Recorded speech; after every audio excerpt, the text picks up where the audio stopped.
నమస్కారం. తీర్థయాత్ర కార్యక్రమానికి స్వాగతం. సర్వజీవుల్ని తన చేతనావస్థతో జాగృత శక్తితో కార్యోన్ముఖుల్ని చేసే ఆదిశక్తి ఈ సృష్టి అమ్మ. ఆ అమ్మ ప్రేమ అనంతమైనది, అగణితమైనది. ఆ అనురాగం ఎన్నో పార్శ్వాలలో వ్యక్తమైంది. ప్రతి పార్శ్వం ఓ శక్తి రూపంగా ప్రకటితమైంది. శాంతి సౌభాగ్యాల్ని, సుఖ సంపదల్ని అనుగ్రహించే ఆదిపరాశక్తి అనేక రూపాలలో, ప్రతి రూపానికి ఎంతో నేపథ్యం ఉంటుంది. ఆ సంవిధానంలోనిదే వనశంకరి రూపం. శంకరుడు పురుషునికి సంకేతమైతే శంకరి ప్రకృతికి సంకేతం. ప్రకృతి పురుషుల అనుగ్రహ ఫలితమే ఈ సకల చరాచర సృష్టి. అందుకే ఆ వనశంకరిని ప్రకృతేశ్వరిగా వ్యవహరిస్తారు. శక్తిమాత విలక్షణ నామధేయం వనశంకరిగా కొలువుదీరిన సన్నిధి కర్ణాటక రాష్ట్రంలో హుబ్లీ సమీపాన ఉన్న అమర్గోల్లో నెలకొని ఉంది. అత్యంత ప్రాచీనమైన ఈ ఆలయ విశేషాల్ని నేటి తీర్థయాత్రలో తెలికిద్దాం.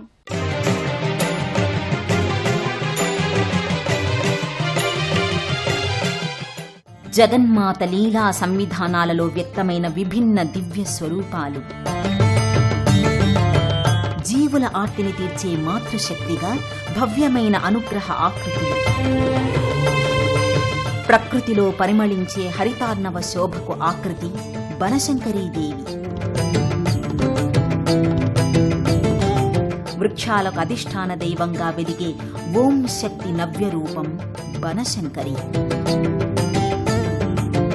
పౌరాణిక చారిత్రక ప్రసిద్ధి చెందిన అపురూప శిల్పకళా సంపద నిలయం శ్రీ బనశంకరీదేవి ఆలయం, కర్ణాటక, అమర్గోల్.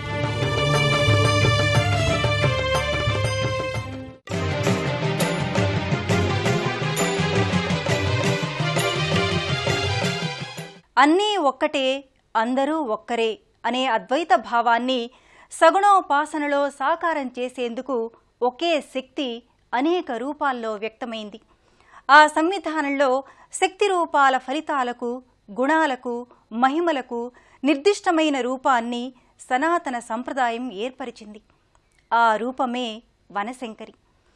కన్నడిగులు వనశంకరిని బనశంకరిగా వ్యవహరిస్తారు.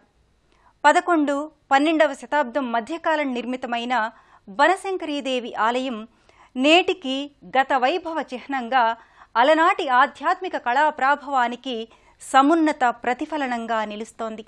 అద్భుత శిల్ప కళారామమై తేజరిల్లుతోంది.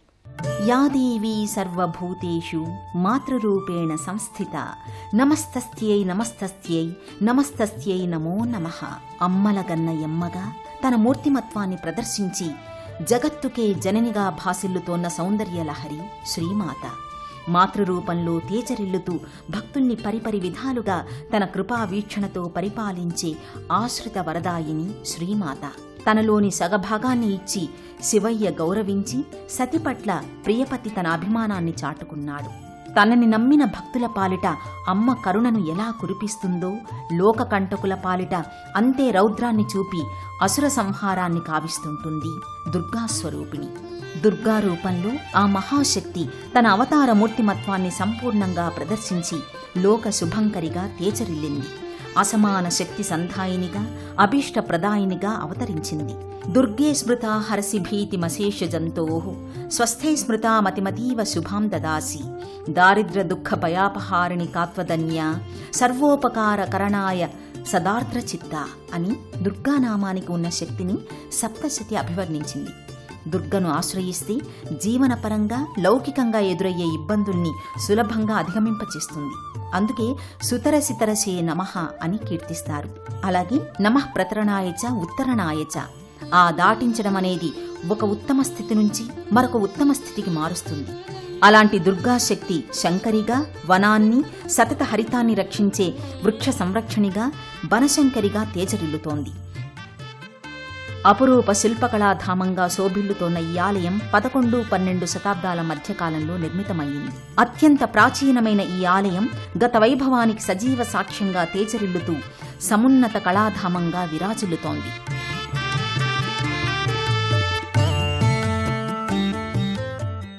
శంకరి, శాంకరి, శివాని, భవాని, శర్వాణి, భద్రాణి ఇలా పరమేశ్వరికి ఎన్నో పేర్లు. ప్రతి పేరుకు నేపథ్యం ఉంటుంది. శంకర తత్వంలో శోభిల్లిన ఆదిశక్తి శంకరిగా, శివశంకరిగా అలరారుతోంది. ప్రకృతికి, ఆ ప్రకృతిలోని వనాలకు, శాఖాలకు అధినేతగా శాకంబరీదేవిగా శంకరి రూపుదాల్చింది. దుర్జన భయకారిణిగా, సజ్జన శుభదాయినిగా వనశంకరీ మాత గర్భాలయంలో దర్శనమిస్తుంది. అమరశిల్పి జక్కన చెక్కిన అపురూప ఆలయంలో వరాల తల్లి వనదేవతగా గోచరమవుతుంది. ఇత్థం యదా యదా బాధ దానవోత్థా భవిష్యతి తదా తదావతీర్యాహం కరిష్యామ్యరిసంక్షయం. ఎప్పుడు రాక్షసుల వల్ల లోకాలకు బాధ కలుగుతుందో అప్పుడు ఆ ఆవేదనల్ని తొలగించి ధనుజుల్ని నశింపచేసేందుకు నేను అవతరిస్తాను అని మహాదేవి పేర్కొన్నట్టుగా మార్కండేయ పురాణంలోని దేవీ మాహాత్మ్యం వివరించింది. అనంత విశ్వం నుంచి సుప్రసన్నమూర్తిగా మహాశక్తి ఆవిర్భవించి తన శక్తియుక్తుల్ని వైవిధ్యంగా సాకారం చేసింది. ఆ నేపథ్యంలోని వైవిధ్యమైన స్వరూపమే వనశంకరి. ఈ రూపాన్నే వనశంకరిగా వ్యవహరిస్తారు. సకల ఆకాంక్షలు, అఖిల ఆధ్యాత్మిక సాధనలు సాకారమై విజయసిద్ధిని అందించే సాకార రూపమై పరమేశ్వరి శివస్వరూపిణిగా, శివశంకరిగా దర్శనమిస్తుంది. అనేక ఆయుధాల్ని ధరించి స్థానక భంగిమలో శిల్పకళా శోభితమైన ఆలయంలో ఈ వనశంకరీ మాత భవ్య రూపిణిగా, దివ్య ఫలప్రదాయినిగా గోచరమవుతుంది.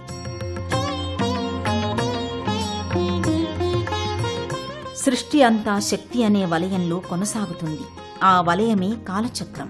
ఆ కాలచక్రానికి మూల ఇంధనం, ప్రధాన కారక శక్తి జగన్మాత. జగత్తునే తన క్రీగంట చూపులతో శాసించే మాతృశక్తి శ్రీచక్ర నివాసిని. ఆ మహాశక్తికి కేంద్రస్థానంగా, ఆకర్షణ పీఠంగా శ్రీచక్ర మేరువును మన వేదాలు ప్రకటించాయి. అలాంటి విశిష్టమైన శ్రీచక్ర మేరువుపై చిన్మయ దరహాసినిగా వనశంకరీదేవి కొలువుతీరి ఉంటుంది. అమ్మవారి ఆలయ ముఖద్వారంపై గజలక్ష్మీదేవి నెలకొని ఉంటుంది. గజలక్ష్మీదేవి మూర్తికి ఇరువైపులా గజ ఆకృతులు ఉంటాయి.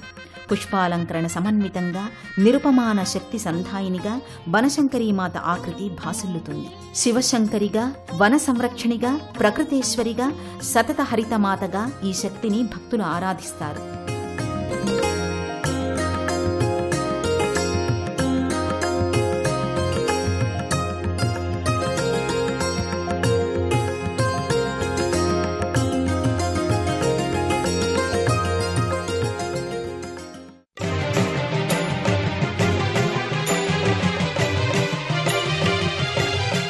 సర్వమంగళప్రదుడైన మహాదేవుడి అసలు పేరు శంకరుడు.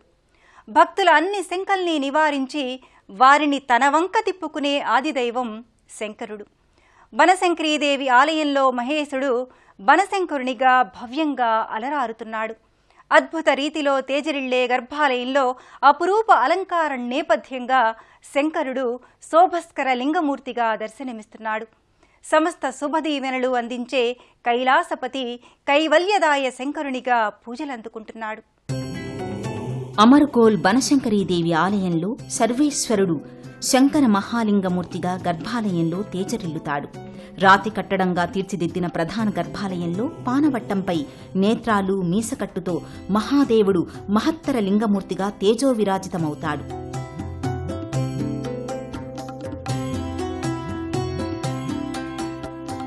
మూడు మూర్తులకును మూడు లోకములకు మూడు కాలములకు మూలమగుచు భేదమగుచు తుదికభేదమై యొప్పారు బ్రహ్మమనగ నీవే పాలనైనా అంటూ భక్తపోతన శివుణ్ణి కీర్తించాడు.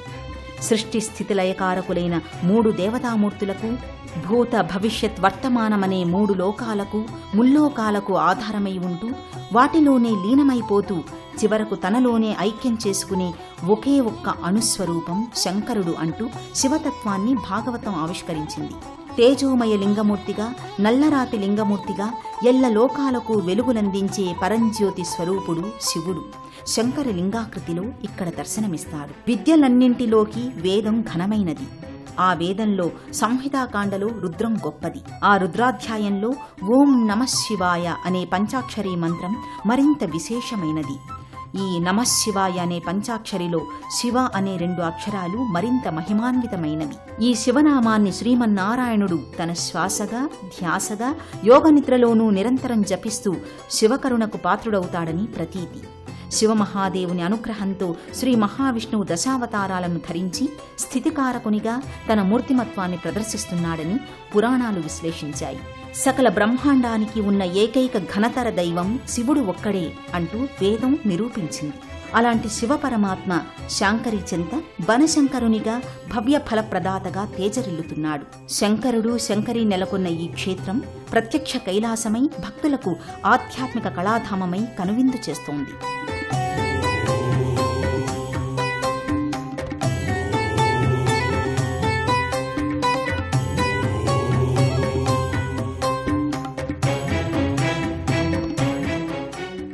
బనశంకరి శక్తిమాత రూప విలాసంలో విలక్షణమైన రూపం.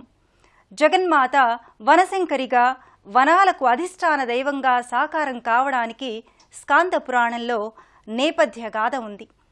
దుర్గమాసురుడు తన తపశ్శక్తితో వేదాల్ని జగతిలో లేకుండా అంతర్ధానం చేయడంతో ప్రకృతి అంతా అల్లకల్లోలమైంది. జీవులకు ఆకలి బాధ విపరీతమైంది. దేవతలు త్రిమూర్తుల్ని శరణు వేడారు. మహాశక్తి మాత్రమే ఎందుకు తరుణోపాయం సూచిస్తుందని త్రిమూర్తులు పేర్కొన్నారు.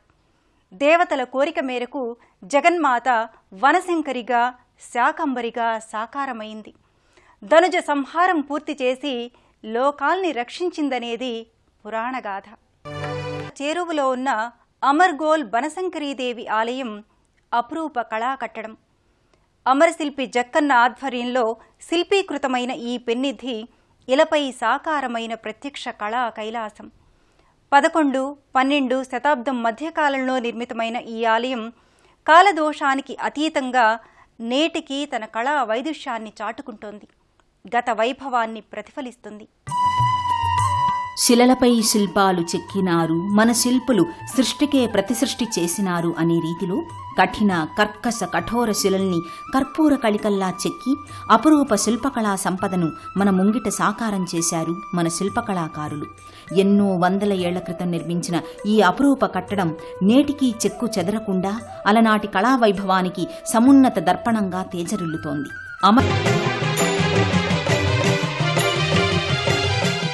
అమర్గోల్ బనశంకరీదేవి ఆలయం నక్షత్రాకార ఆలయం. ఉత్తర భారత ఆలయ శిల్పకళ ఈ ఆలయ నిర్మాణంపై ఎంతో ప్రభావాన్ని చూపింది. జక్కనాచార్య స్థపతి ఈ ఆలయ నిర్మాణం ద్వారా నవీన పంథాను దక్షిణ భారత ఆలయ శిల్పకళకు పరిచయం చేశారు. సునిశితమైన నగిశీల పనితనం, స్తంభాకృతుల నిర్మాణంలో సరికొత్త పోకడలు, ద్వికుట ఆలయ నిర్మాణం వంటివి ఈ కళా సన్నిధికి ప్రత్యేకతలు. కళా నైపుణ్యం అడుగడుగున శిల్ప చమత్కృతి ఈ ఆలయ లోగిలిలో ప్రస్ఫుటమవుతుంది. చాళుక్యరాజుల విశేషమైన శిల్పకళా వైభవానికి, కళాధరణకు అమర్గోల్ బనశంకరీదేవి ఆలయం అద్దం పడుతుంది. నాగర నిర్మాణ శైలిని చాళుక్యరాజులు అమితంగా పెంచి పోషించారు. ప్రధాన ఆలయాలైన శంకరి, శంకర సన్నిధులు తూర్పు దక్షిణాలుగా నెలకొని ఉండటం 11వ శతాబ్దపు ఆలయ నిర్మాణ శైలికి మచ్చుతునక. ఈ ఆలయానికి నవరంగ సభామంటపాలు అత్యంత విశేషమైనవి. ఉత్తర భారతదేశంలోని మేలిమి శిల్పకళా నైపుణ్యాన్ని జక్కనాచార్యుడు ఈ ఆలయ నిర్మాణంలో నాగర శైలితో సమ్మిళితం చేయడం విశేషం. అలనాడు ఈ ఆలయం ద్వారానే అప్పటికి ఉన్న సరికొత్త ఆలయ నిర్మాణ విశేషాల్ని జక్కన్న ప్రస్ఫుటం చేశాడు. కర్ణాటక రాష్ట్రంలో వివిధ ప్రాంతాలలో బనశంకరీదేవి ఆలయాలు ఉన్నాయి. అయితే శిల్పకళా సమన్వితంగా, పౌరాణికంగా, చారిత్రకంగా అమర్గోల్ బనశంకరీదేవి ఆలయమే ఎంతో విశేషమైనది. హుబ్లీకి 6 కిలోమీటర్ల దూరంలో ఉన్న ఈ అమర్గోల్ బనశంకరీదేవి ఆలయం నిరంతరం భక్తులతో కళకళలాడుతుంటుంది. బెంగళూరు నుంచి హుబ్లీకి వెళ్లే 4వ నెంబర్ జాతీయ రహదారికి చేరువలో అమర్గోల్ నెలకొని ఉంటుంది. రైలు మార్గం ద్వారా హుబ్లీకి చేరుకుని అక్కడి నుంచి అమర్గోల్కి తరలి వెళ్లవచ్చు. దక్షిణ, పశ్చిమ రైల్వేకి ప్రధాన కేంద్రమైన హుబ్లీకి దేశవ్యాప్తంగా అన్ని ప్రధాన నగరాల నుంచి రైలు మార్గాల సదుపాయం ఉంది. బెంగళూరు, మైసూర్, అరికెసరి, హోస్పేట, గుల్బర్గా, గదగ్ల నుంచి నేరుగా రైళ్ల ద్వారా హుబ్లీ చేరుకోవచ్చు. హుబ్లీలో ఉన్న విమానాశ్రయం నుంచి 10 కిలోమీటర్ల దూరంలో ఉన్న అమర్గోల్కి రోడ్డు మార్గం ద్వారా కూడా బనశంకరీదేవి ఆలయానికి వెళ్లవచ్చు. ఎన్నో విశేషాలు, పౌరాణిక, చారిత్రక అంశాల మేలు కలయికగా బనశంకరీదేవి ఆలయం వర్ధిల్లుతోంది. దేశంలోని ఏ ప్రాంతం వారైనా వివిధ మార్గాల ద్వారా కర్ణాటక రాజధాని బెంగళూరుకి చేరుకుని అక్కడి నుంచి తుముకూరు, చిత్రదుర్గ, దావణగెరే, రాణబెన్నూర్ల ద్వారా హుబ్లీకి చేరుకుంటారు. అక్కడికి కేవలం 6 కిలోమీటర్ల దూరంలోనే ఉన్న అమర్గోల్ ప్రాంతానికి స్థానిక వాహన సదుపాయాలను ఉపయోగించుకుని బనశంకరీదేవి మందిరానికి చేరుకుంటారు. విజయవాడ నుంచి నరసరావుపేట, మార్కాపురం, గిద్దలూరు, నంద్యాల, యాగంటి, గుంతకల్లు, బళ్ళారి, కొప్పల్, గదగ్ల మీదుగా హుబ్లీ, అక్కడి నుంచి ధార్వాడ్ రోడ్లోని అమర్గోల్ బనశంకరి మాత వద్దకు చేరుకుని ఆ అమ్మ కృప పొందుతారు. హైదరాబాద్ నుంచి మహబూబ్ నగర్, దేవసుగురు, రాయచూరు, సింధనూరు, గదగ్ల మీదుగా హుబ్లీకి చేరుకుని ధార్వాడ్ రోడ్లో ఉన్న అమర్గోల్ శ్రీ బనశంకరి ఆలయానికి చేరుకుంటారు. సమస్త దేవతల ప్రాణశక్తి దుర్గామాత.